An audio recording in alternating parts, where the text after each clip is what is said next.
Well, theatre started for me, somehow I think I can go far back as my early childhood.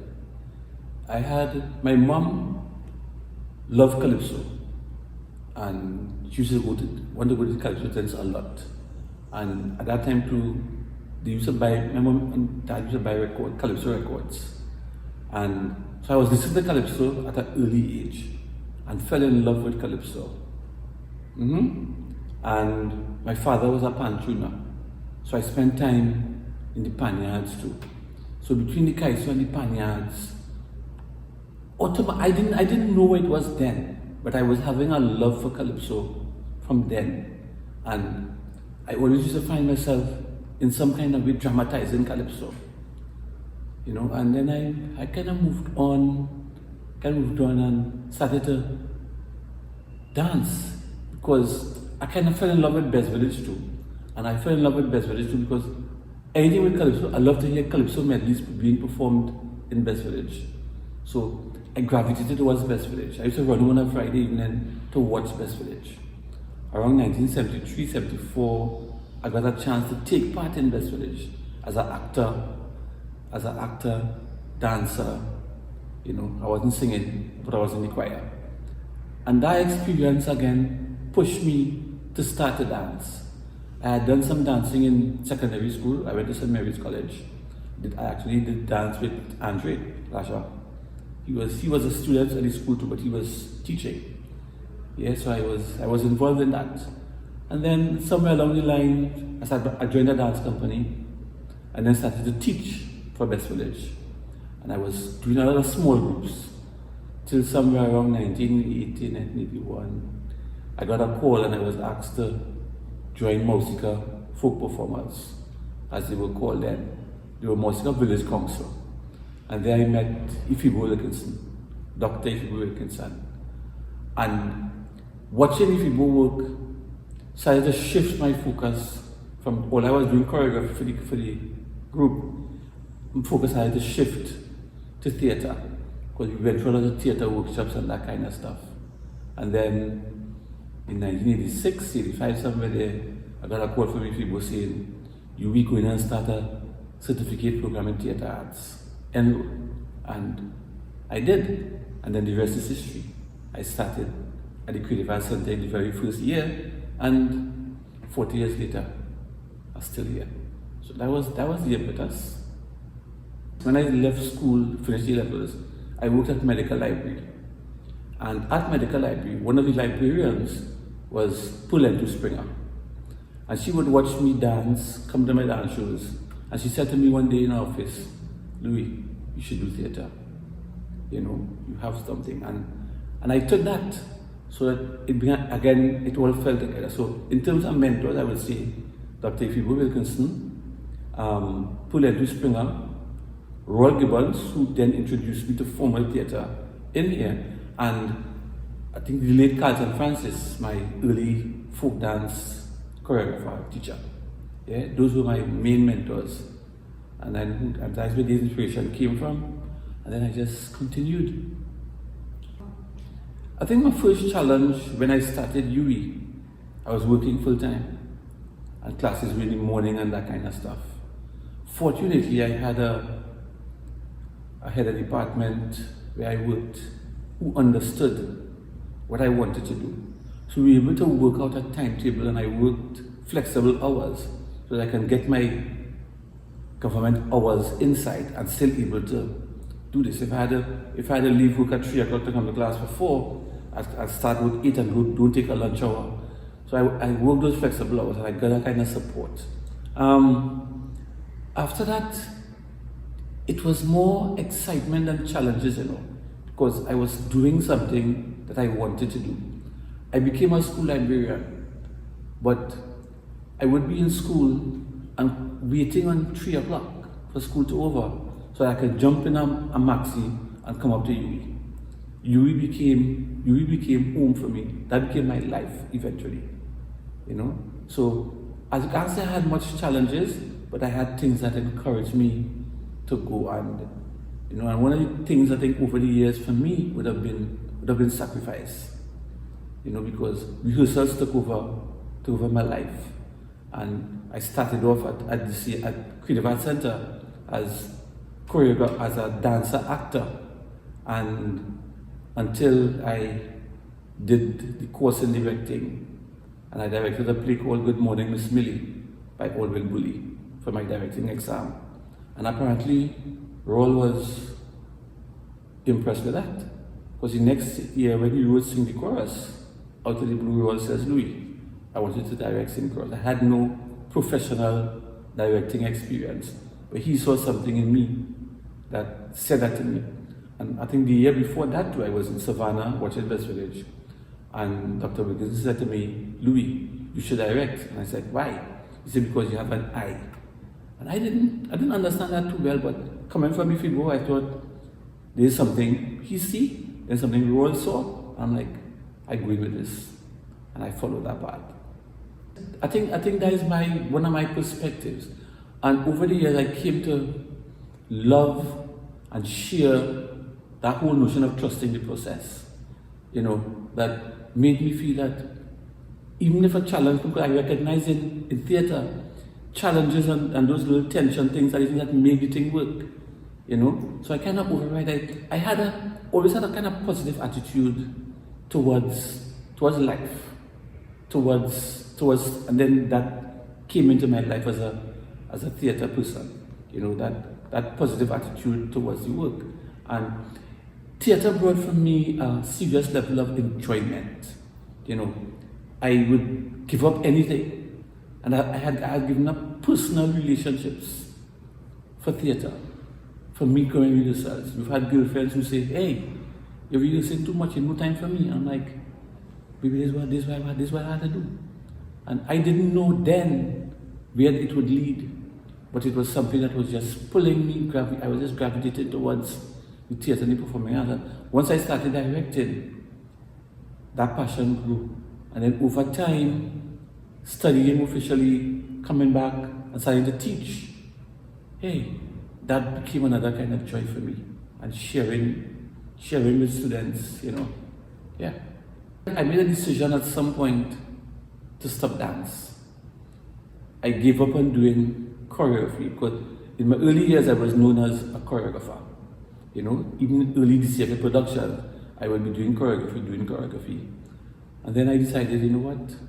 I'm making that switch to directing.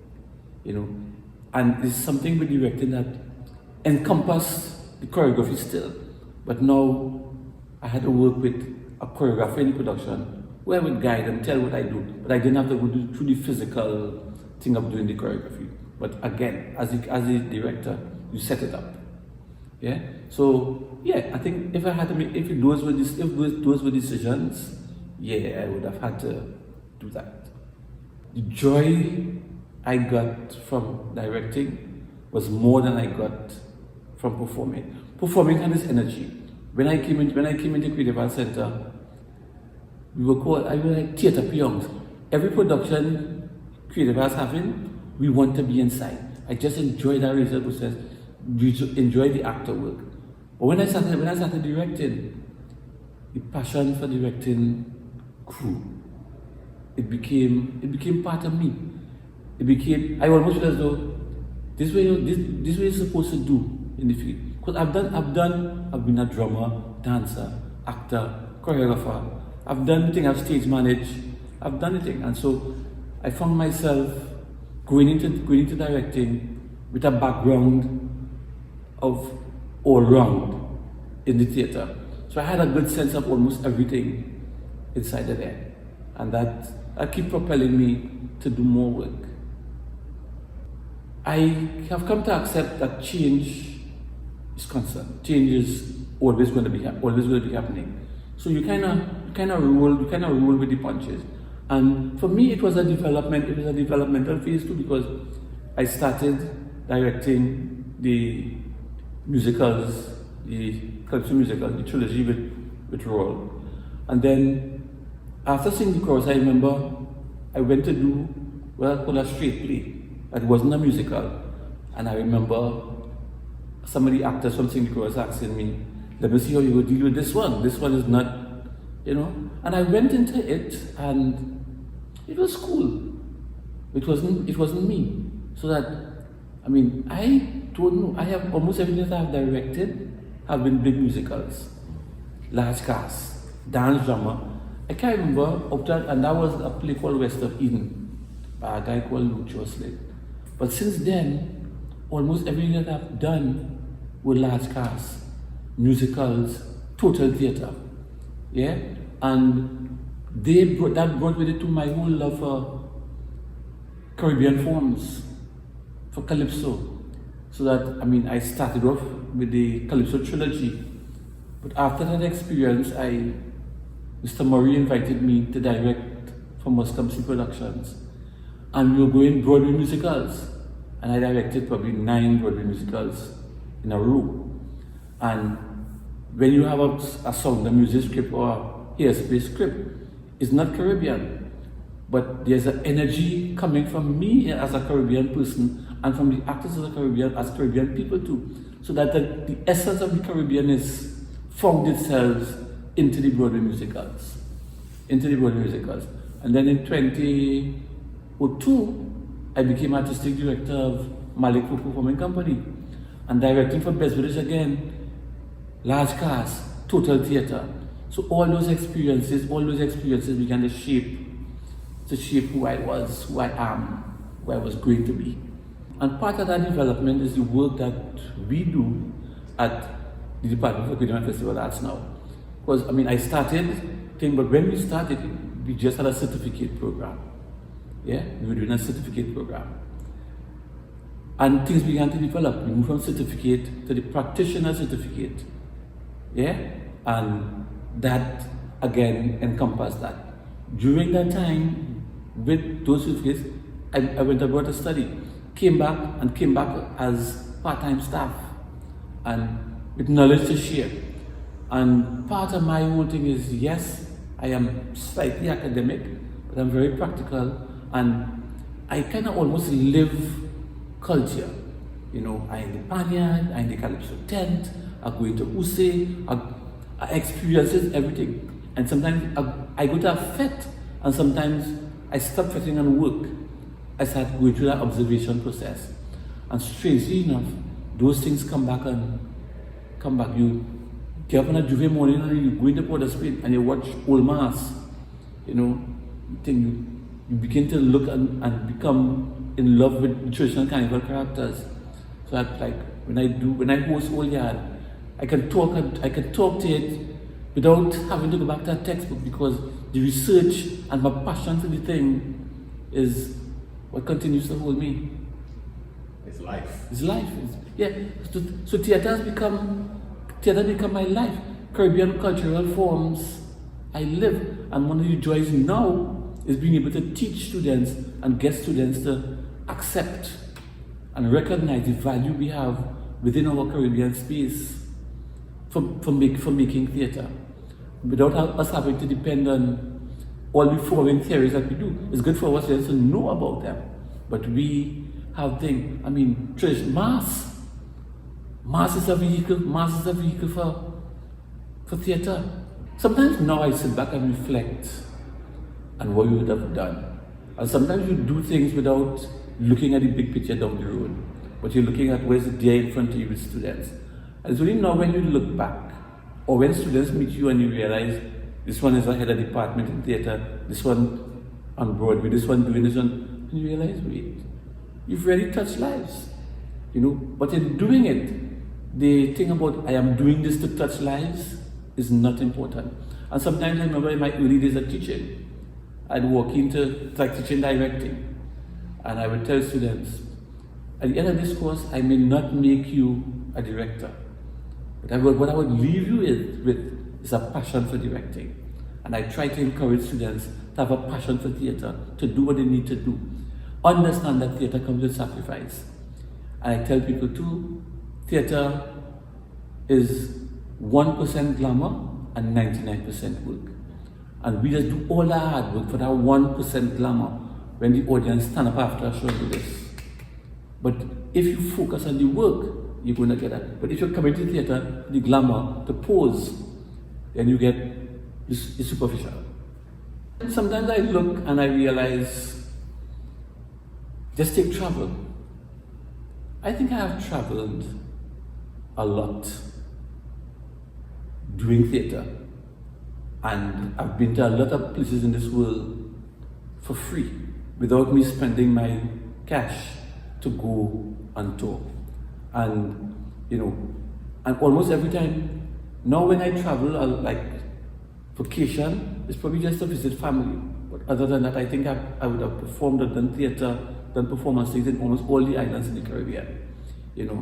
Theatre would have taken us with Mousika Folk Theatre like 3 years in a stretch. We went to Hollywood 1 year, the following year we were in Monaco in France, the next year I was in Japan, and I remember leaving that Japan tour, coming home for a few days to go on another tour to England with, and that kind of thing, and I've realized that sometimes 3 nights in 3 different countries, and then you look back after and say, this didn't happen by guess, this happened through sacrifice, this happened through a lot of rehearsals, giving up time to do this, so that people who would hire me as a director or as a choreographer or as a drummer, and there are parts of the Caribbean where people might look at me and say, I remember you're a drummer, I remember you're a choreographer, I remember you're an actor, yeah?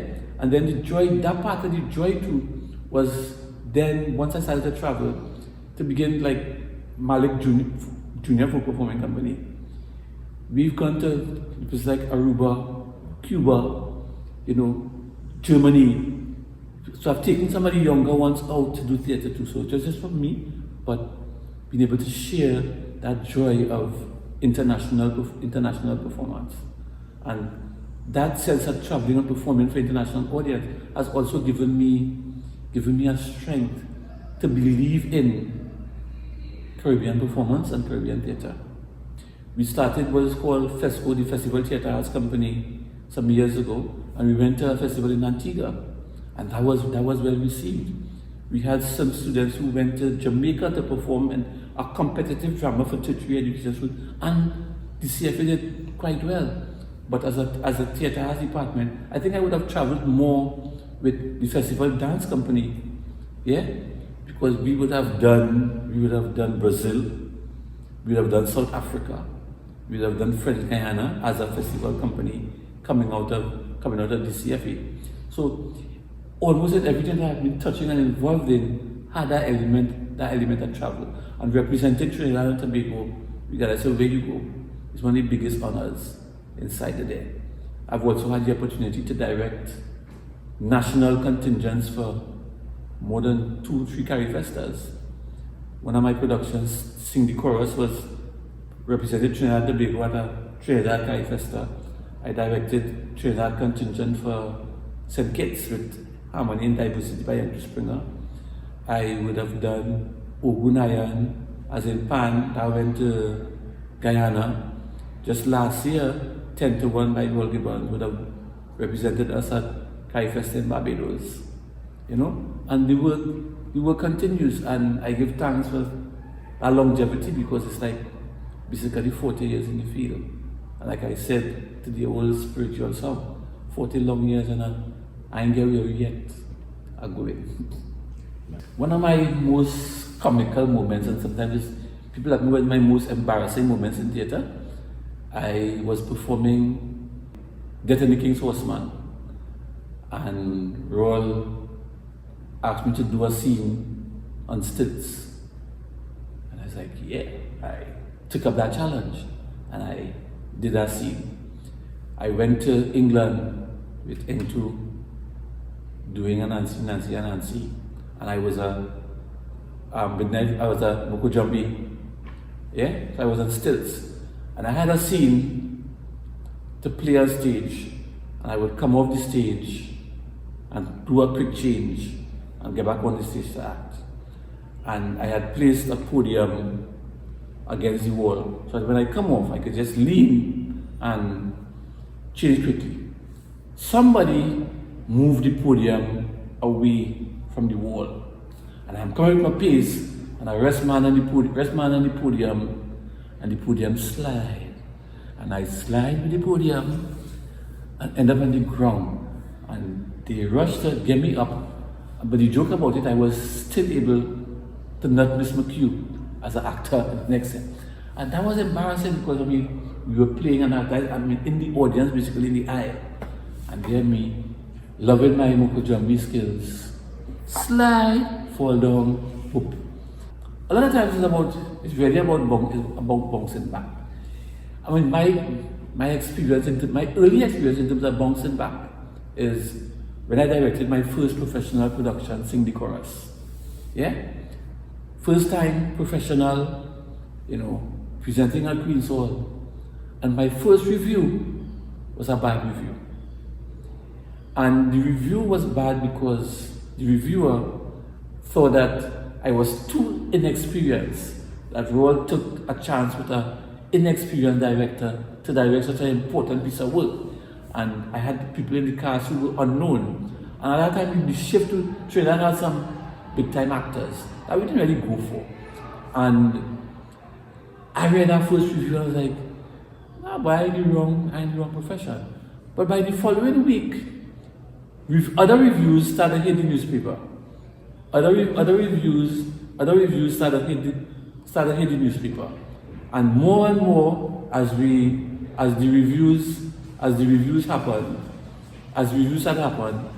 Sing the Chorus began to sell out. Sold out audiences for a number of weekends. Called back. I remember standing up outside Queen's Hall and people can't get in and begging to come in and stand up. And I stopped and I said, if I get that first review, knock me down. I want to be here today. And that's an example of bouncing back. And I've done a lot of work, and not all the time people will love what you do. There will always be the critics. And I respect that. So along the journey there has been critics. I haven't been perfect, but I've been doing work all the time. And I just keep deciding, what? I will persevere. And the same thing happens as a lecturer. You have those moments where, sometimes I used to tell students, I feel like going to give up teaching and go and sell snow cone. Because sometimes you give it to students and you give them a little exam and you come back and you're like, well, you wasted my time. So you've had those frustrating moments. But one of my big joys is going to graduation ceremonies and watching students cross that stage. When now the Ministry of Education teachers, theatre arts, will call me ever so often to come and do a workshop. And I walk into the workshop and it's like almost a DCFA reunion. When you realize that 90% of the people who teach theatre arts in DCFA would have come through these walls. And almost all of them I would have taught, over time, different subjects, or directed in productions and that kind of stuff. And, you leave here, we went to Carifesta, and two of the people who were in charge of Carifesta and the theatre arts program were two graduates of the CFA. So you begin to recognize, what? The work has spread, it has been done, and it wasn't always that you sit down and you plan for this moment. You give, and one of the things that for me, I felt over the years, I've been student-centered. I would spend hours after class, late rehearsals, working with students to prepare for exams, to prepare for productions and that kind of stuff. And I guess over the years, those things would have paid off. A lot of it I could have wanted, I've seen happen. And I tell this new bunch of students, they have to create their new waves. Because the theatre is evolving all the time. New dimensions, a lot of technology now is coming into the work. And if we're doing technology and we're doing things, my one thing is keep remembering the foundations. Build off of the foundation. If you have a proper sense of a foundation, of the forms, the things that make us Caribbean, and we want to layer technology and whatever else and contemporary styles on top of it, it's fine.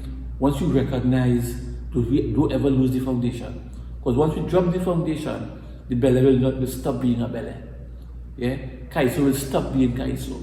So the thing about it, I will keep creating. Because when I started how many years ago, things have evolved with technology.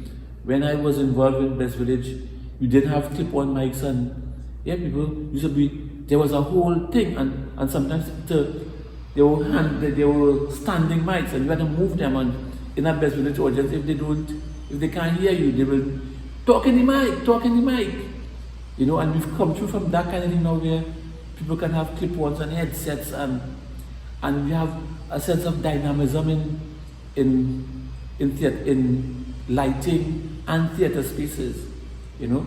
So now theatre being performed in Napa and Sapa and Queen's Hall, in venues that are, but one of the things I want to always come to is creating theatre or creating spaces specific for the type of theatre you want to do, so that you don't fit everything you do inside out. Some things made for the street, some things are made for under a tree, some things are made, so we have to continue creating theatre spaces as we go along. Sing the Chorus will remain, as my first baby, Sing the Chorus will remain my passion, my one. But then all the trilogies, Sing the Chorus are wonderful, 10 to 1. I mean, even now 10 to 1 is, and it's a thing about growth though, because I would have directed 10 to 1, 1990 something, 91 somewhere there. And directing it in 2025, 26, it's almost like a new production, because the playwright would have made some edits to it that we would have worked on. So even although I would have directed Sing the Chorus more than once, I would have directed all of them more than once. Every time I do it is a fresh perspective, and every cast is a different energy. So the takes never the same. So Sing the Chorus would have been one. One of the other nice moments is, I think I have the thing as being the director who directed the first theatrical performance at Napa. They created a National Theatre Arts Company and they did a production called Dance Me Lover. And I was the director, and that's why I have that kind of honor of being the first person to direct a theatrical production at Napa, you know. So all those things are memory. And then most recently, I can't leave that out, being inside of the Cambridge Encyclopedia of Stage Directors. Sometimes I was going back at the list of people who are in that encyclopedia, and I'm like, wow, how you know, it's just a humbling experience being recognized as a Trinidadian director inside of the Cambridge Encyclopedia of Stage Directors. And people who you might have studied as a theorist, and you see people like Bertolt Brecht and them in the same encyclopedia with you, I'm humbled. So those things are special. Every time I direct a play, my first national directing was directing production for Carrie Fester in St. Kitts. That was an honor. So there are a number of things that have been honor, you know, that I would have done. And I see the honor and think after the fact, you know. When it's in front of me, it's all work. I'm like any director, scared at any given point. I realize how much directing I've done. Every new piece of work, hey, it's a pressure, you know. And I consider myself, with all my experience, I still feel as though I'm a student of theatre arts. Yeah. There are two courses basically that I really enjoy teaching: directing and Caribbean performance. And I teach those courses with a kind of passion, with a kind of understanding of where we need to take the cultural forms we have, where we need to dissect them, where we need to look at them from all angles and recognize how powerful they are, not just as performance tools, but as training tools for Caribbean actors. Too often we depend on the foreign theorists and the acting books and the acting techniques to give. But we have a repertoire of stuff in our mass, in our calypso, the things we do, and we can draw from them. We can draw from them to create a text, to create a body of work that Caribbean actors can follow in the same way as we will take a Stanislavski or Arto, one of them. And it's that belief, and it's not happening fully yet, but I am encouraging people, students, to really appreciate what we have. We now have a few people writing about Caribbean theatre and that kind of stuff, but we have to get even more writers and educators from the youth now who are trying themselves to live the work. You know, when a student can say to you, I really enjoy your class today, you know, I never thought I'd be able to sing extempo or do a speech band, because, you know, you hear it and you always feel, I can't do it, because when you see it, you see extempo as product, you see speech band as product. But in the theatre, there's process and product. And when you begin to look at extempo as process rather than product, then you're not going to be scared of it, because you're using it for a particular value in terms of learning. So that when you see the gypsy and the blacksmith on stage, you're not using that to become one of them.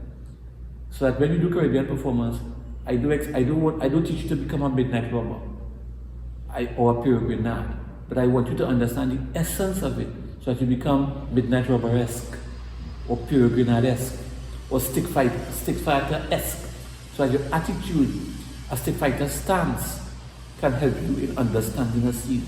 The rhythm of the stick fight could be the rhythm of a particular dramatic scene.